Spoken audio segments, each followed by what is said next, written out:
In the labyrinthine corridors of human consciousness and its disorders, akinetic mutism emerges as a poignant testament to the intricate ballet between the will to act and the machinery of the brain that executes this will. The phenomenon of counter-will in akinetic mutism, where an internal resistance seems to thwart the very initiation of movement, offers a stark illustration of the complexities underlying what we often glibly refer to as free will. It is here, in the chasm between intention and action, that the illusion of unbridled autonomy is most brutally unmasked. Let us first consider the neurostructural orchestra at play. In akinetic mutism, a condition often resulting from cerebral insults to the frontal lobes, anterior cingulate cortex, or basal ganglia, the brain's customary pathways for translating thought into motion are obstructed or severed. The desire to move remains a flickering flame, yet the neurological mechanisms essential for fanning this flame into the fire of action are dampened or extinguished. This disjunction between desire and ability is not merely a medical curiosity, it is a profound philosophical conundrum, challenging the very notions of will and agency.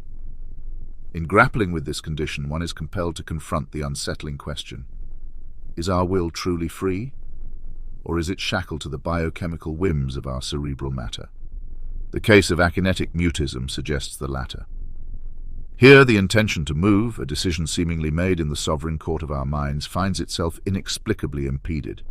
The counterwill is not a metaphysical adversary, but a stark reality of disrupted neural communication, a rebellion within the brain's own ranks against the commands issued by its supposed commander-in-chief, the conscious self.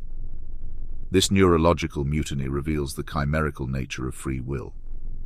The philosophical and theological dogma that has long championed the supremacy of human will must now reckon with the irrefutable evidence of neuroscience. Our cherished belief in the autonomy of our will is, it seems, contingent upon the whims of our neural circuitry. The sovereignty of the will is an illusion, a comforting narrative we weave to make sense of our actions in a universe governed by the rigid laws of physics and biology. In this light, akinetic mutism is not merely a medical condition, it is a metaphor for the human condition. Our movements, thoughts, decisions, the entire symphony of actions we attribute to our free will are in fact deeply dependent on the integrity and functionality of our biological substrate. This does not diminish the marvel that is human consciousness and agency. Rather, it reframes our understanding of these phenomena within the bounds of the natural world, a world where the concept of free will must be reconciled with the deterministic nature of our physical existence. Thus, akinetic mutism and the enigmatic counterwill serve as stark reminders of the tenuous and perhaps illusory nature of what we call free will.